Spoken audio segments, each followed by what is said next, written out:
welcome to YOUTHTOPIA Talks. Today we will be exploring the incredible and awesome, exciting topic of Earth without art would be just eh. Now that's a little bit of an inside joke, but can be seen as a very serious topic as well.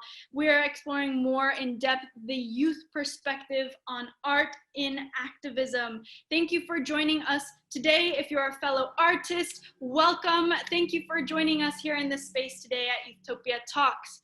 Before we get started and introduce to you the incredible lineup of speakers we have for you today, I wanted to share a couple of fun facts of the audience joining today. We have people from all over the world with lots of different crazy time zones.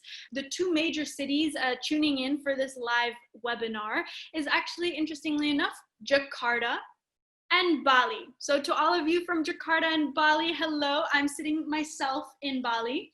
The youngest person watching is 15 years old and our oldest person is 45. Now, without further ado, my name is Melati. I'm the founder of YOUTHTOPIA and the co-host for today's event. I'm joined with my other kick-ass co-host, Esta. Hi, Melati. Thanks so much. Hi, everyone. My name is Esta from the YOUTHTOPIA team as well, and I will be co-hosting this event. And shout out to Emma and Tasia from our team and behind the scenes. Now, with that, I also wanted to make a quick amendment to my fun facts about the audience because Shania, thanks for calling me out. You are 13, which makes you officially the youngest viewer joining us live today. So thank you for that correction. Now, moving along with our content for today, in this YOUTHTOPIA Talks, we would really like to dig deeper into the power of the arts, especially in the world of activism. As you know, YOUTHTOPIA specifically, we're going to be the global headquarters for young changemakers. Our entire purpose and mission is really to create peer-to-peer programs. So our previous YOUTHTOPIA talks have been about plastic pollution, have been about the future of conservation, but here today, specifically about youth perspective on arts and activism. How can art help bring tangible and sustainable change? If you are, some dare say that using art as a medium for activism go far back as Langston Hughes and his jazz poetry fighting for racial equality in the 1920s. And even the likes of El Cid and Banksy of the 21st century, fighting for social justice. But a new wave of changemakers are on their way to continue the legacy that has been passed down from generations of artists in the world of activism, and perhaps even evolve and redefine it to create tangible changes that we need to see in today's society. And so please join us in welcoming our incredible lineup of changemakers and artists today. We have Holley Somerville Knott, we have Sandrayati Fay, and Hana Madness. Thank you so much to our speakers for joining us today. Fun fact, we're actually also juggling with 4 different time zones across the team, across Sandrayati, who's in Iceland, Holley in Australia, and Hana, who's here in Jakarta. It's amazing. We're this global event right here, and we're so grateful for you guys to join us today. Please, I'll give it to our speakers to introduce themselves. I'll go with Holley first, and then Sandrayati, and then Hana, please. Sure thing. Hi, everyone. It's so great to be here. I'm so happy and excited to be talking with you today. Basically, I'm the CEO and founder of my own business called Tell Someone Who Cares, which is all about sustainability. And I started it originally to give people an alternative to products that use palm oil, which is something I'm really passionate about. And I'm also an environmental activist and a slam poet. So yeah, that's me. Amazing. Thank you, Holley, for introducing yourself. Excited to see a little performance from her as well. A little spoiler alert for you all. We'll get to that in a bit, right? But let's bring in Sandrayati to introduce herself as well, please. Hello everyone. Hi semua. I'm Sandrayati. Selamat pagi from here. It's really early in the morning here in Iceland. I'm a musician, a singer, songwriter, and also working in the world of wellness as well. I'm a yoga teacher. I'm working with sound as a medicine in that realm for wellness too. And my parents, I grew up with activist parents working in forest protection in Southeast Asia and indigenous people's rights protection. And so that's influenced my songwriting and my music. So that's who I am. And I'm so excited to be here and to be reconnected with Melati, who we went to school together in Bali. So this is so, so beautiful to be here. Thank you. Indeed, and I'm sending as well that gratitude right back at you, Sandra. I'm so happy we're connected again, and thank you for taking the time. I know it's early in Iceland. Okay. Our next speaker, Hana Madness. Hello everyone, thank you so much for joining and thank you so much for Utopia for having me. My name is Hana Madness.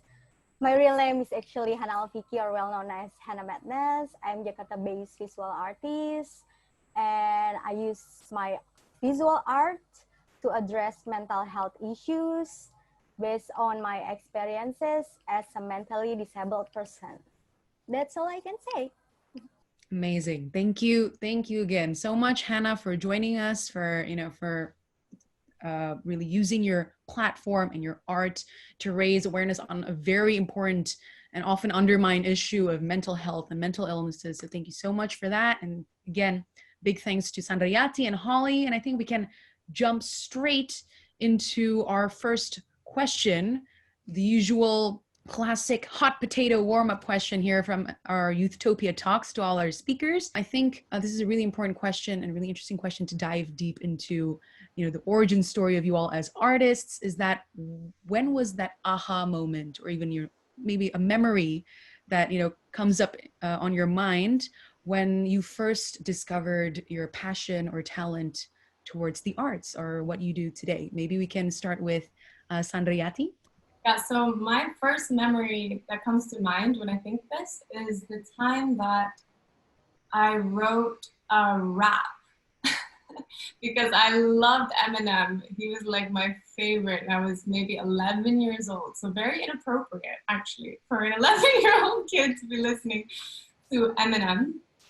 But I remember writing a rap and having in the rap some singing parts because I knew I liked to sing, and then some parts for the audience to say, yeah, yeah. So I was always putting this part where the audience, and in the rap I was talking about how important water is. Like, we need clean water in our world, and then my mom laughed at me when I was practicing it. I was so like, oh God, maybe I should just I don't know, sing a Britney Spears song or something. But I think that's why I remember this memory, was because it was like, oh, maybe I shouldn't be doing this. But it was a really good experience to write that rap. Yeah, I know the style that you're going into more.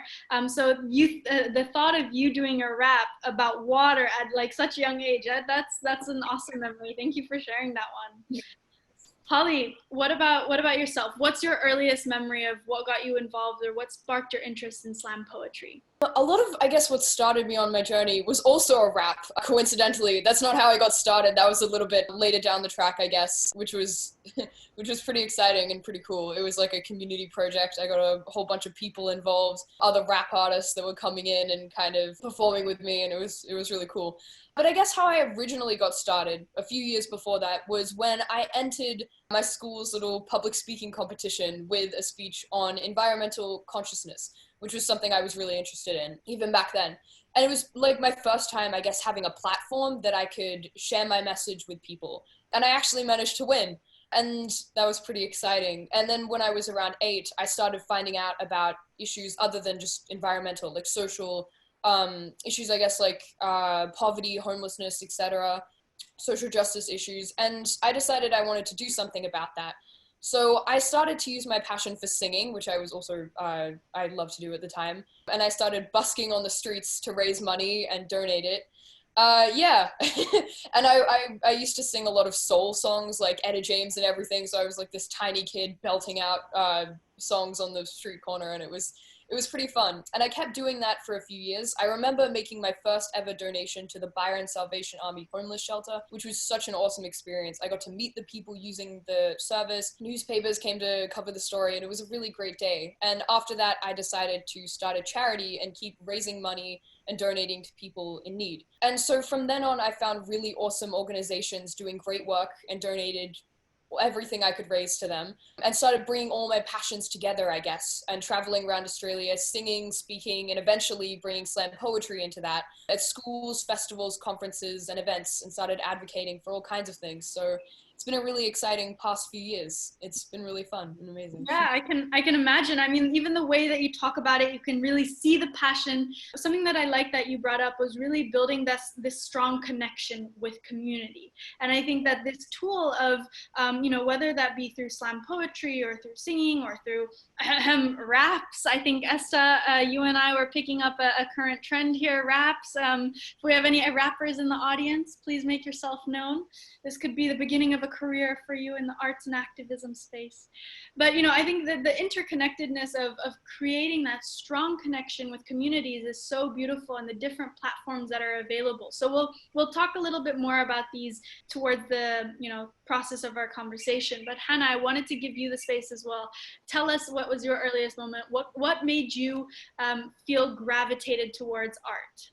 I remember it was when I was in junior high school. I found comfort in scribbling paper, writing anything about my feelings until doodling. And it was my response to my mental state at that time to keep me sane until right now.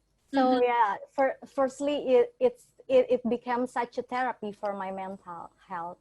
And I never thought that I would end up getting the appreciation like I've got recently. It's beautiful to see the different outlets that we're having represented onto the panel. And I can also see, Hana, and just appreciating the artwork that you have behind you. I assume you doodled that one? Yes.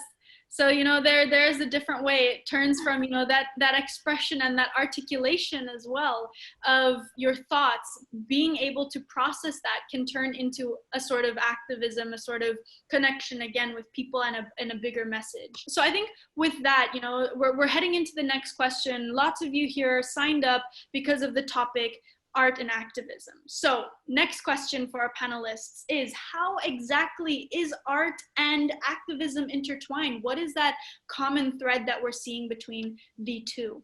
Holley, do you want to start us off? Yeah, sure thing. For me, I guess both are about passion, creativity, and sharing a message with people. That's really what it came back to for me. I think they can both be used to call for profound change in bridging the ecological, social, cultural, and I guess spiritual divides of our time, whatever the medium may be, whether that's through songwriting, performing, street art, paintings, drawings, slam poetry, spoken word, whatever it may be. And they create this discussion on how activists can engage in voicing their own unique point of view, I guess you could say, their own point of view, and can challenge others to see things in a new light, which can speak truth to power, in a sense. And I think that art activism is a dynamic practice that uses not just like the creative element, but also empathetic, and it's emotionally stirring, and that combined with like the strategic planning of activism in facilitating social and environmental change. And I think to affect real change, activists needs to work in cultural means. Art, I guess, presents reality in a way that changes the vision and perspective of the people who are viewing it, and I guess their view of the world. And I think that I would say that it works as a catalyst, or kind of like a change agent that separates real situations and I guess the facts and what's really going on from assumptions, and more fuses these with imagination, so different perspectives can emerge. I guess that's my thoughts on that.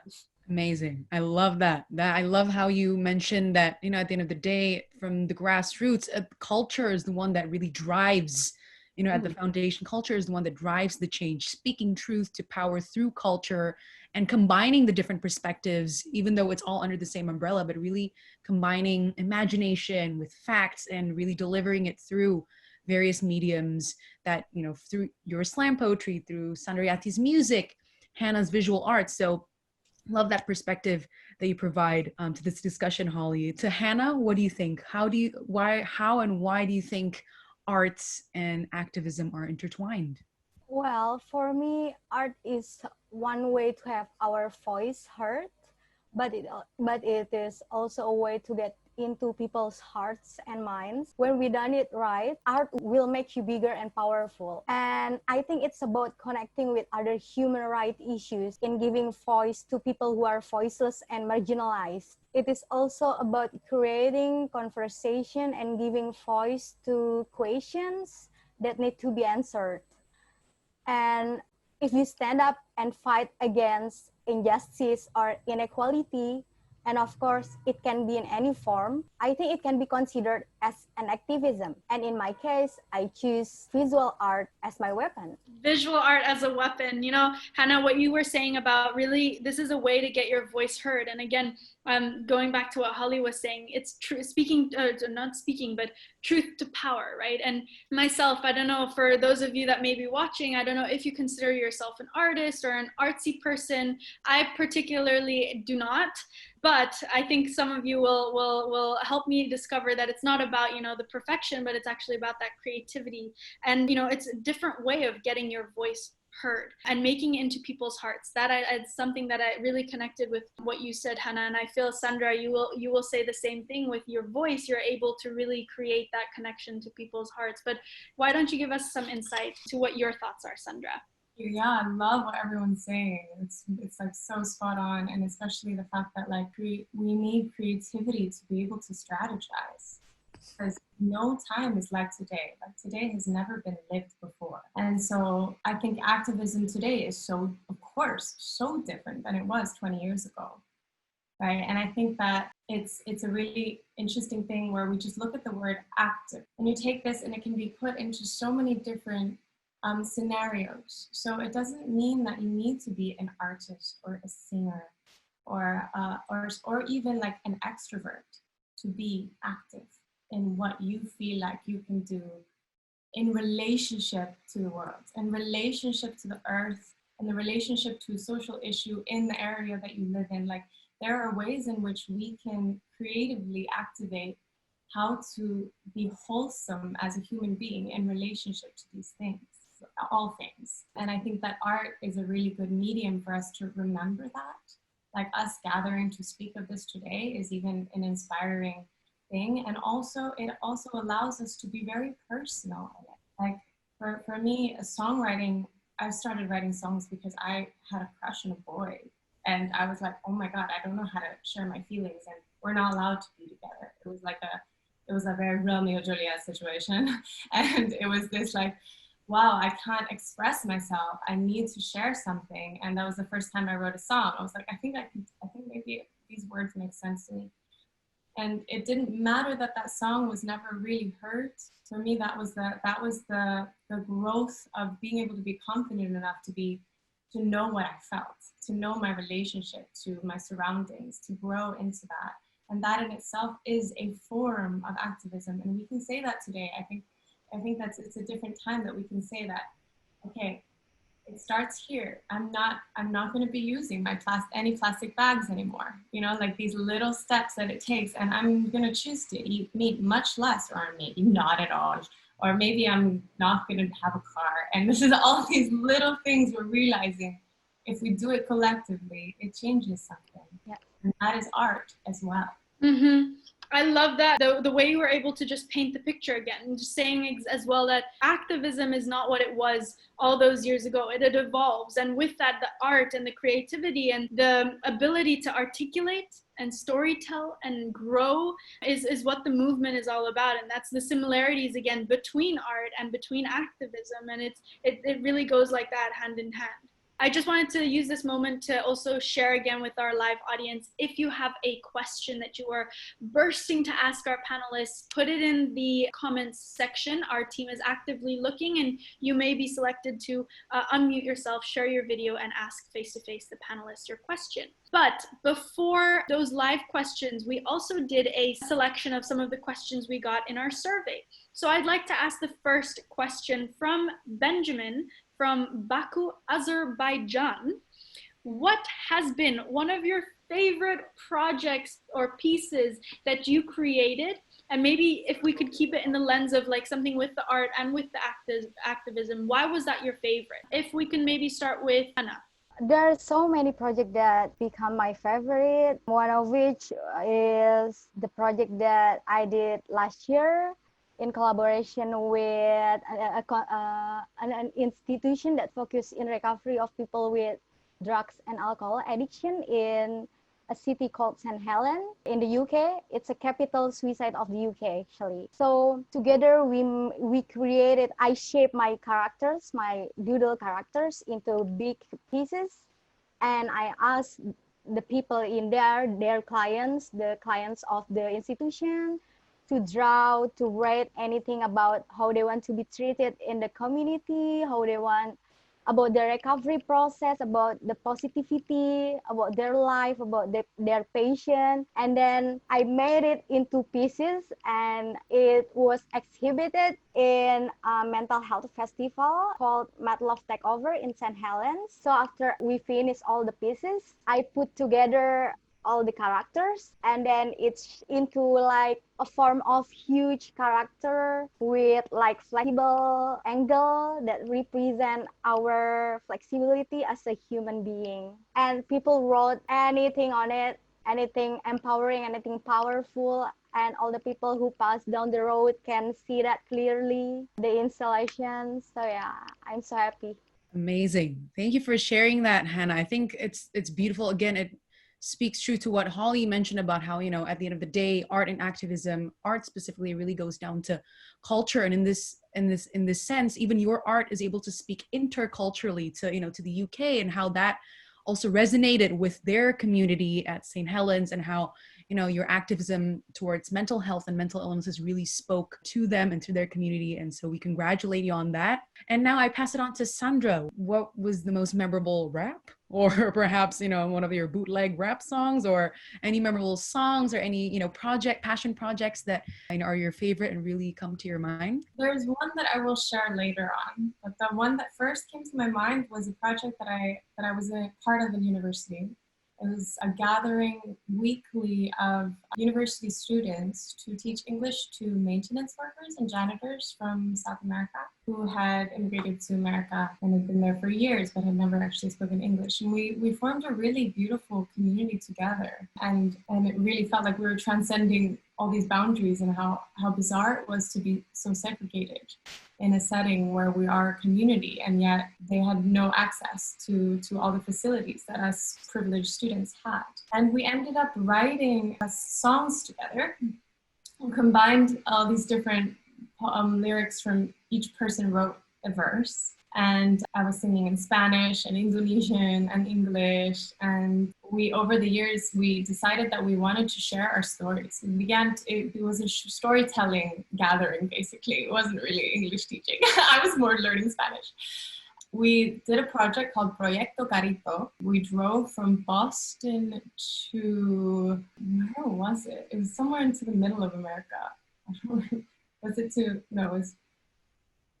I don't even remember now. It was years ago. We drove our car all the way to some city, because we just stayed in the conference room in that city, basically, to an event that was all these academics sharing stories. And we brought the maintenance workers as academics to share their story. And we painted the whole car with all their stories. So we plastered the stories on, and we drove that car through so everyone could read, like in the bus stops and gas stations and things. And throughout that whole time we were singing the songs we wrote together. And it was like an incredible motivator on empowering the voices that felt like they weren't able to be heard. Like we were even having to work through literal throat blockages to be able to open and expand. And it was an incredible growth experience and family to create together. You know, I'm taking note, and I hope everyone is as well, because we're seeing a common trend here, and where I hope it's becoming more and more clear that art and activism are not two separate things. We can connect art with activism and activism with art. It's really, you know, find something that you're passionate about, connect with it on a deeper level, and express it or connect it to a larger problem, a larger issue, and bring, you know, a fun, creative way to it. I also think that there's a thread here that we could build on, you know, how almost, you know, nowadays with everything going on, we can feel very heavy and so overwhelmed with everything going on. And art is a way for us to speak truth to power in a different way, shed light, storytell, kind of share a more intimate moment.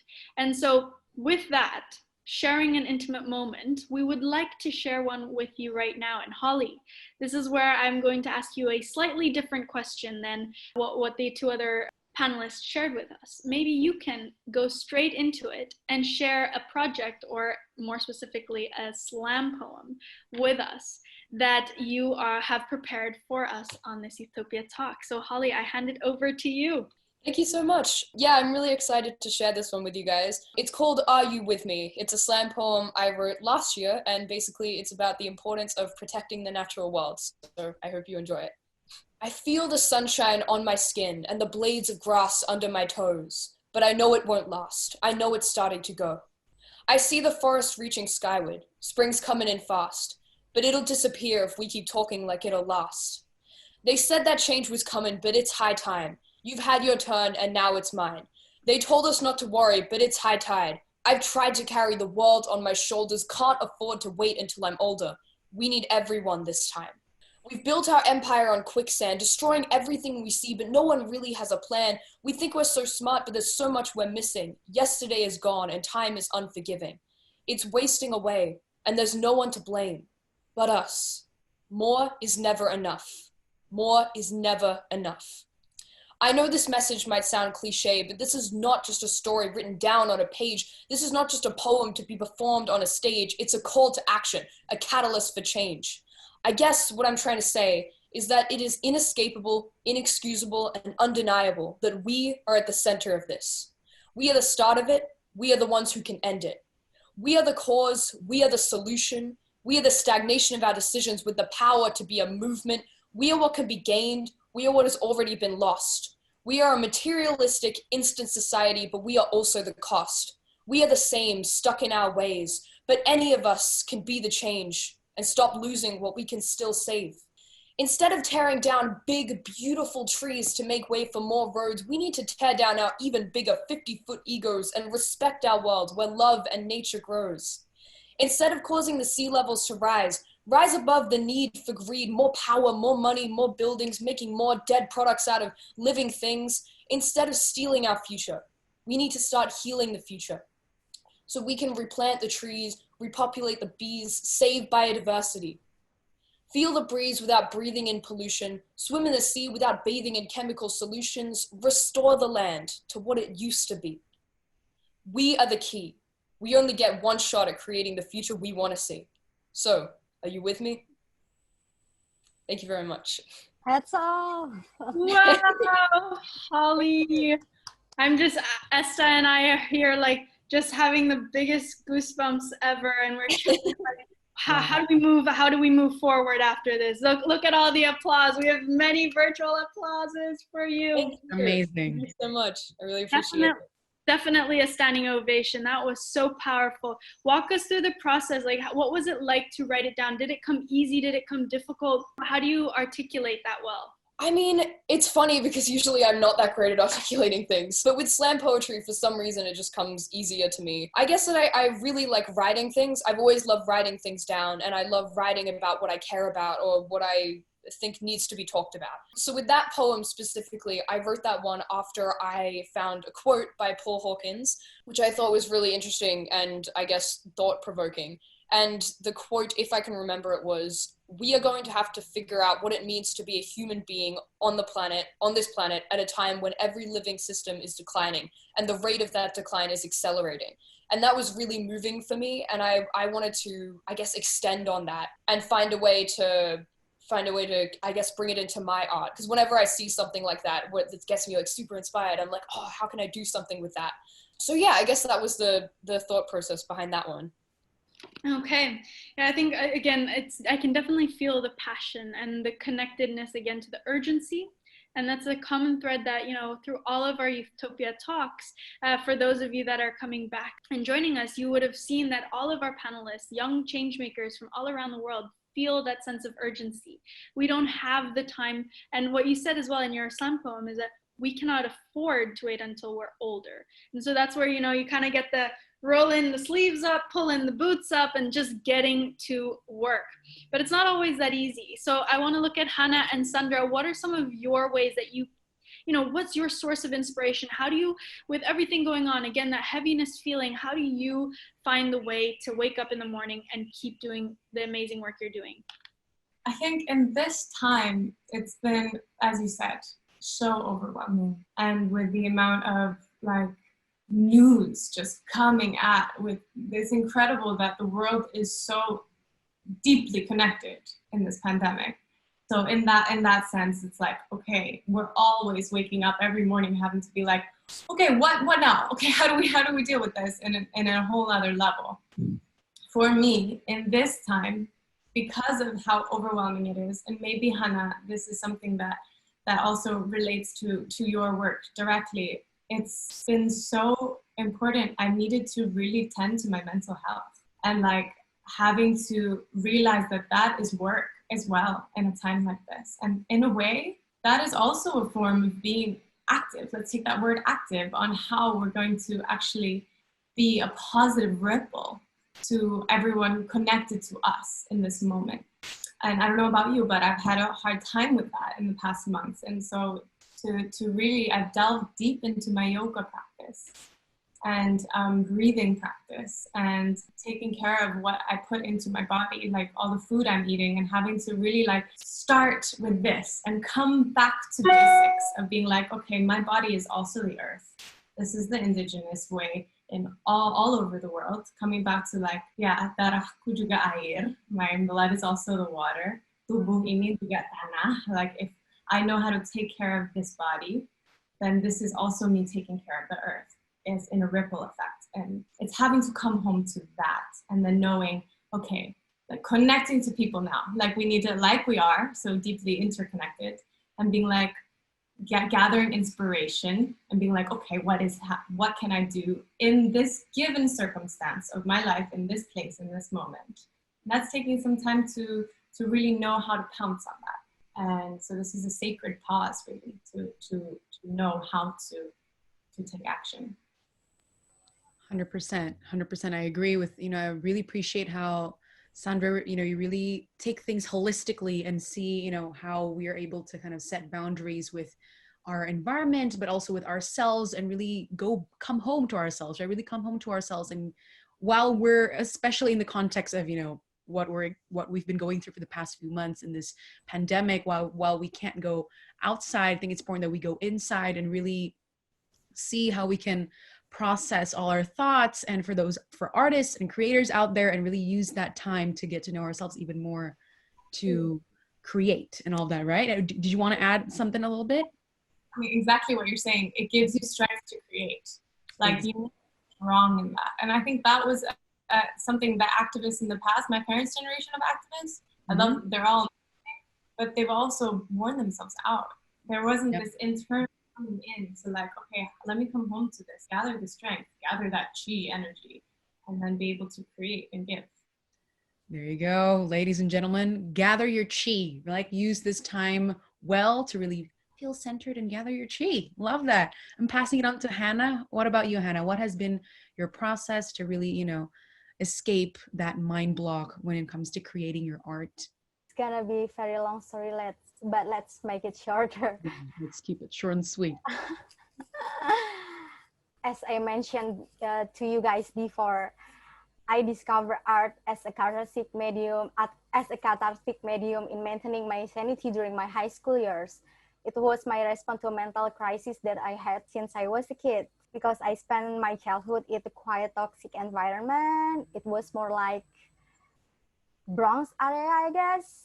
and I was far from being supported, feeling lonely, as well as verbal and physical violence that I had experienced. And those contributors have slowly shaped me mentally at a quite extreme level, from conflicts within myself until with my family. And it happened since I was in junior high school. I also was wrongly treated at that time, as my family saw me physically healthy because I deal with, like invisible illness. And it worsened the situation because, trigger warning, I did self-destructive behavior and even attempted suicide because I couldn't understand what was really happening to me. Like being unable to sleep for days, feeling depressed, delusional, hallucinated, until suicidal for no reason. And it caused a prolonged conflict with my parents. And because of that, I often ran away from home. My school at that time was such a big mess. So I just depended on my sketchbook and drawing pen as my loyal friends. At first, I often uploaded my work, such as on MySpace, Friendster, until DeviantArt, until a year after I graduated from high school in 2011. I got my very first commercial client that print out my 5 pieces of my works into lighters, as much as hundreds of thousand pieces to be sold in various supermarkets in Indonesia. But anyways, long before that, my father once said, "No one in my family can be an artist. No one." I think it was because my family is quite religious and they knew nothing about art world. But I didn't care. I kept on creating art no matter how. Until there was a moment in 2012 when I got the chance to be one of the speakers on a very famous TV show in Indonesia. And the theme was, "They Say I'm Crazy." I was 19 at that time and became the one and only female speaker. During that year, I realized the issue of mental health was still considering as a taboo thing to be shared to the public. And guess what? I felt so freaking embarrassed at first. My family too, obviously, because I have already told the public that I have mental issue and how I use my art as a medium to be seen and heard. And my family didn't say it verbally, but I could see them clearly, like they really wanted to say, "What did you just do? What will our family say knowing that you are mentally ill?" Yeah. Yeah, I'm sure it's due to the lack of education. Our society still thinks that mental disability is such a kecacatan. Is it a handicap? Mm-hmm. Yeah. And Yeah. And I think it's shaped by how the media commonly talking about people with mental disability from negative perspective. Yeah. And guess what? After that TV show, I felt like I got slapped right on my face by receiving so many messages saying to me if they have same story as I am and even worse. Like, "Hana, thank you so much for speaking up. It really represents how we have to change the narration towards people living with mental health issues." Yes. Until Hana, oh my 100%. God, there are still a lot of people in my village in Pasung or being shackled, some until they die.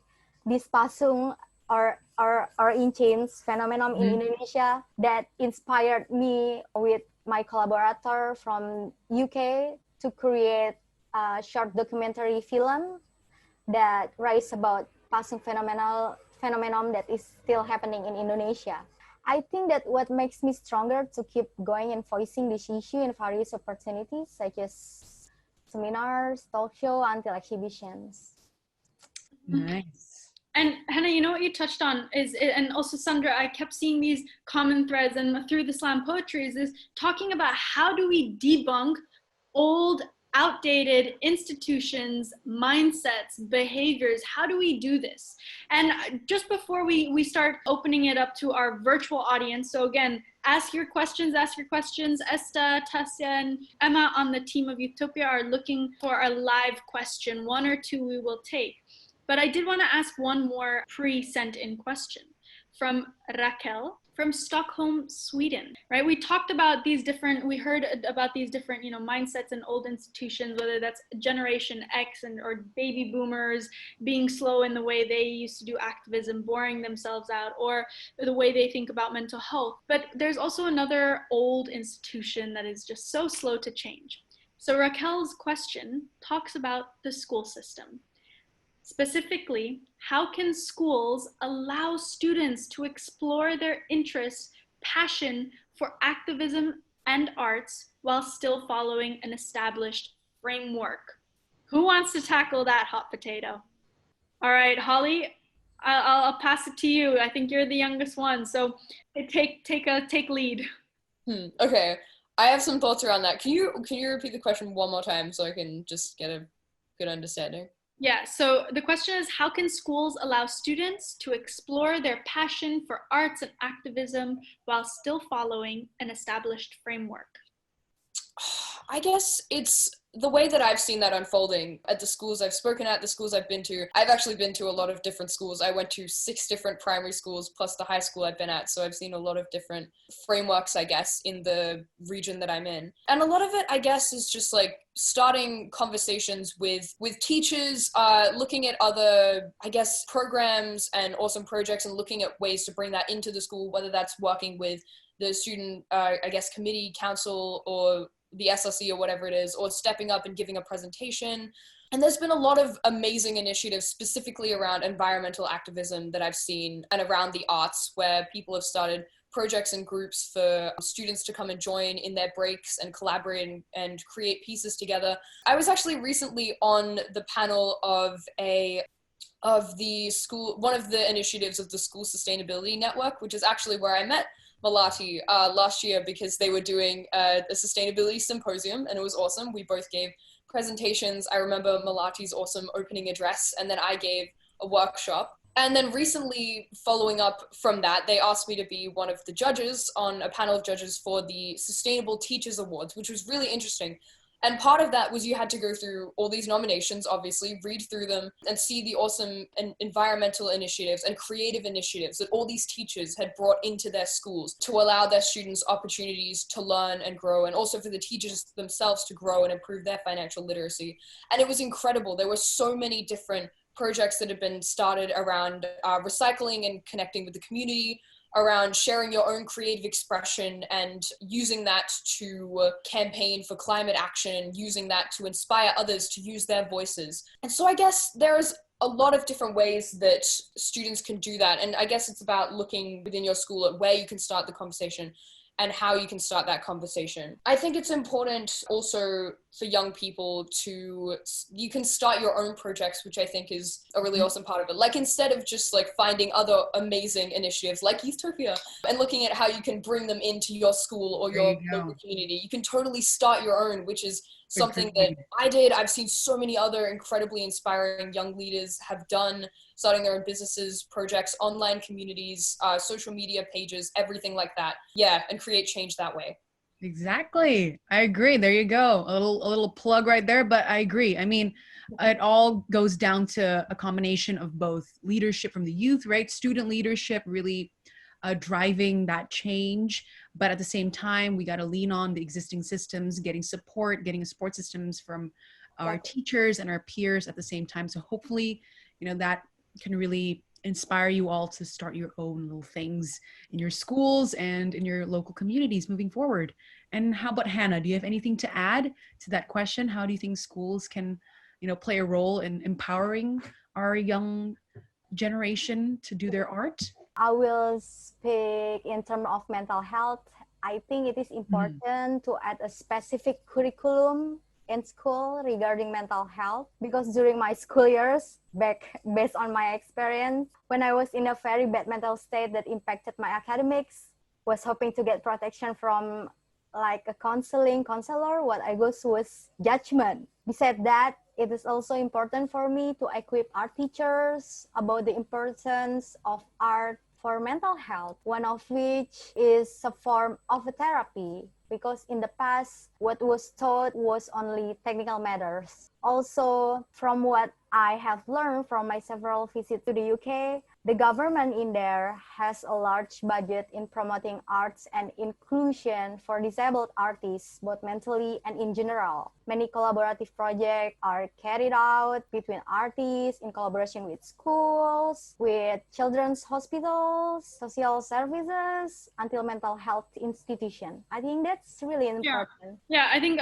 the change in curriculum, not only in mental health, but the climate crisis, exactly. Education, just how do we bring real relevant topics into the curriculum? So thank you for shedding light and attention into that. Sandra, do you have what's your 2 cents on the topic? I'm really inspired by the way that the Icelandic school system is actually. Honestly, Iceland is a population of 350,000 people in the whole country. Very small. There are some of the most talented musicians I've met here. Like almost everyone's a musician. The choir culture is amazing. And it's really integrated from the school system. Like, people are just supporting the arts. There's funding for it. And people aren't, it's just like, and of course we're dealing with a smaller population here, so it's easier in lots of ways. But people are recognized. Like, it's about training the teachers too, to understand like how to help kids grow in this. And so I think the school systems could really just have more of a foundation for teachers themselves to actually care for creative students, creative beings, and allowing that to be infiltrated into all the different subjects. Not only the music subject, not only this, like integrating them all. Iceland does that so well, and it's like, I'm sure Sweden has some inspiration from Iceland too. We're not too far away, so you can check that out as well. Of right. Just like, let's learn from each other in that way, already happening here. It's really cool. Yeah, and I think I read recently somewhere that we're actually, the education system, the traditional education system as it is now, is actually killing creativity. It's not training us to think for ourselves, create our own opinions, but at the same time, teachers and the so-called source of support and network for us while we're at school are also not being trained any differently. So we're needing a entire revolution in the sense, right, to bring back that core and that creativity. Exactly. Yeah, I want to welcome on one live question that we will be taking in for today. Team, can you help bring her on board? Hello everyone, I'm Melissa from the Netherlands, and I wanted to ask the speakers, who is your favorite artist, whether it's an activist or not, and why? Thank you for your question, Melissa, and for joining the YOUTHTOPIA Talks. Sandra, do you want to take this one? Yeah, I love to answer questions like this with just like, well, my favorite artist is so many. So it's really always a hard question to ask for. I'll just try and make it quick. But for me, favorite artists are always people that I know and people around me. Because it's like, I can see their process, I can see what's going on, and I am a musician, so I'm in music scenes, and I'm just like connected to some amazing people all around me. The idolization of people and putting them on a pedestal and being like, you're my favorite all the way over there, is also really good too. And so maybe I could say something like Nina Simone would be like she was such an incredible inspiration, such a wild being. And she didn't let anyone get in her way, and she was fully able to share, express, but it's a sad story, right? Some people say she went crazy, Hana, but she didn't. She was being boxed into these things, and she's one of my favorite artists because she was such an incredible emblem for activism as well, and for that sharing that incredibly powerful voice.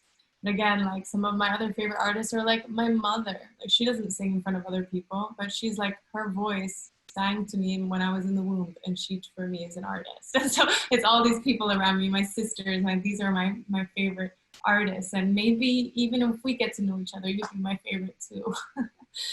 Beautiful. Holley, what about you?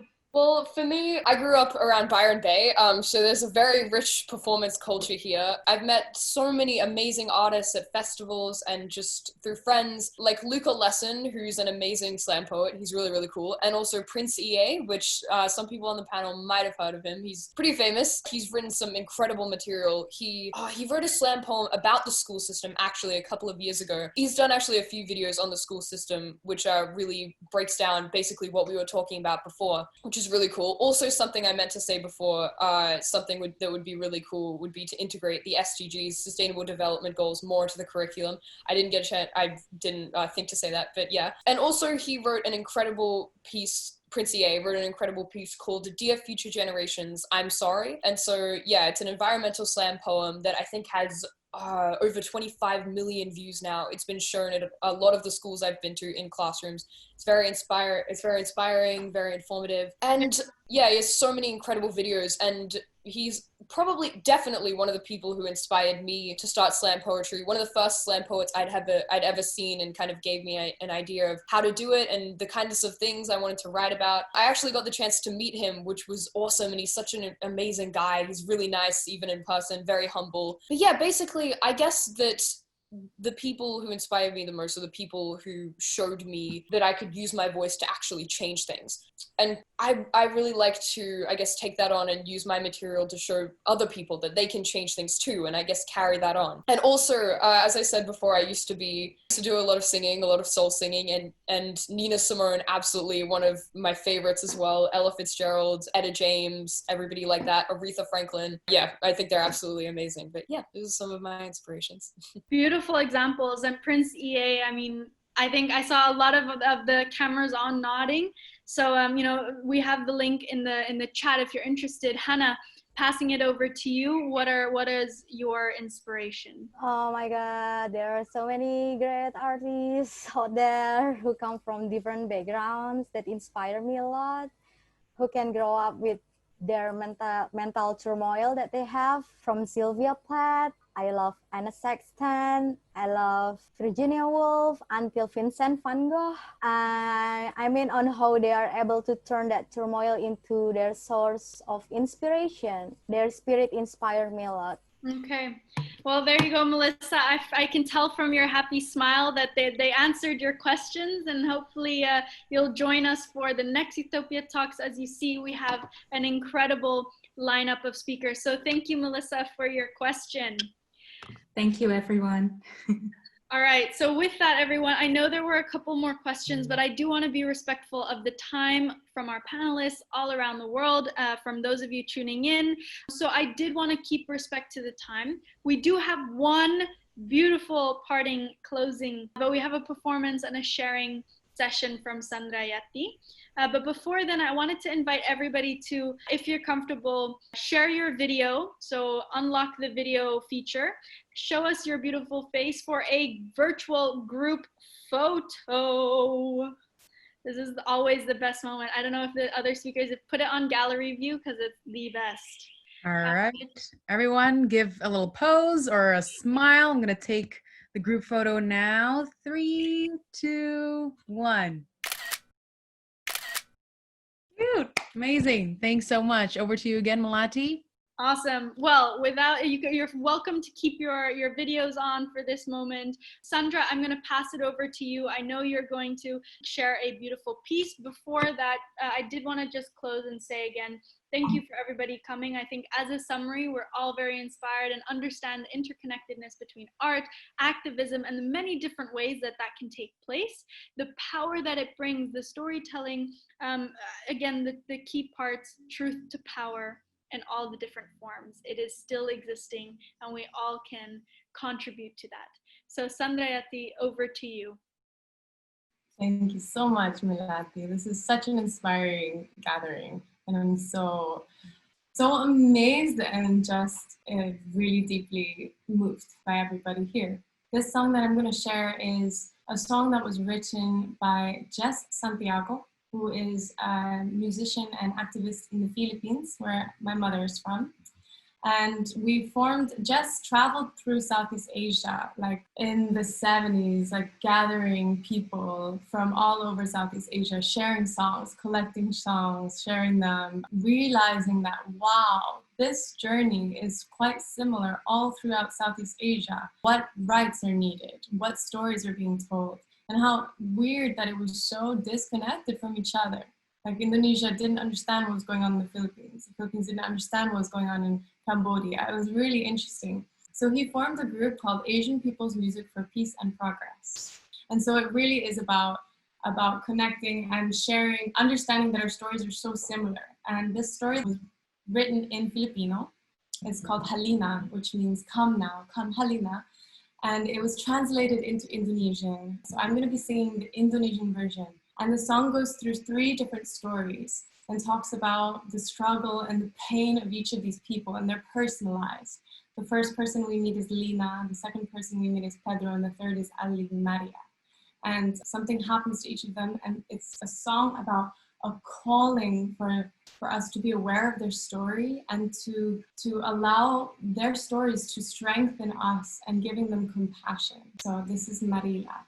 It's going to be in Indonesian, but there is a Tagalog version, which was the original version, and even a Swedish version. And people have translated this song in so many different languages because it's such a story that everyone can relate to.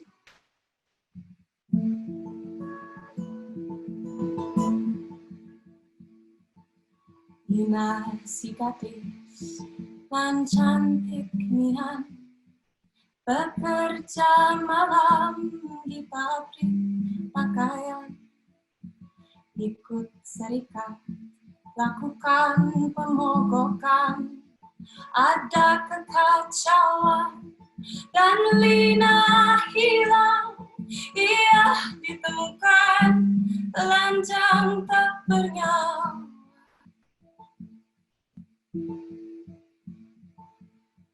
Marilah, marilah, selimuti dia dan biarkan Lina hidup dalam hati kita.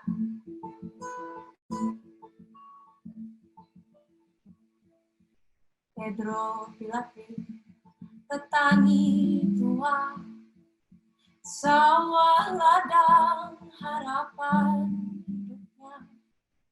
Suatu hari orang-orang tiba merampas semua tanah miliknya. Pedro menolak, maka ia ditembak. Marilah, marilah, dan biarkan Pedro menyemai benihnya tumbuh dalam hati kita.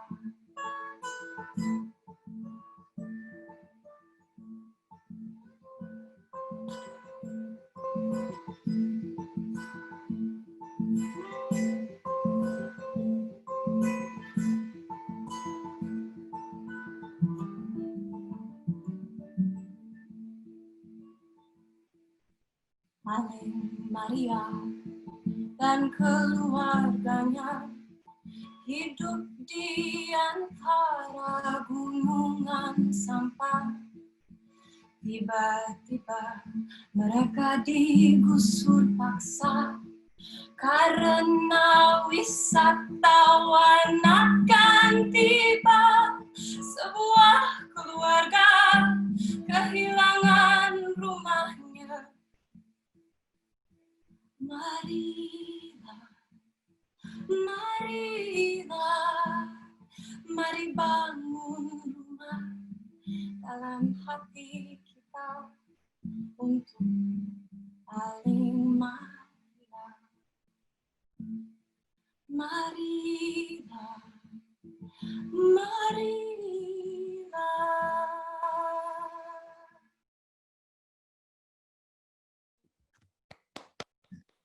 Amazing. Amazing. Wow.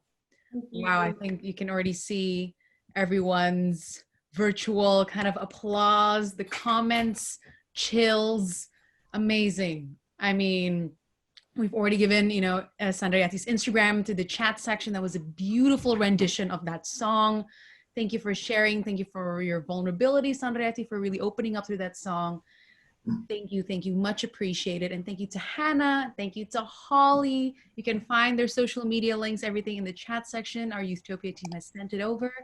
And goodbye, guys. That is all for our Youthtopia Talks this time. We'll see you in the next one. All right. Have a good day or night or afternoon. Bye. Bye, everybody. Thank you so much. Bye. Thank you. Bye. Thank you.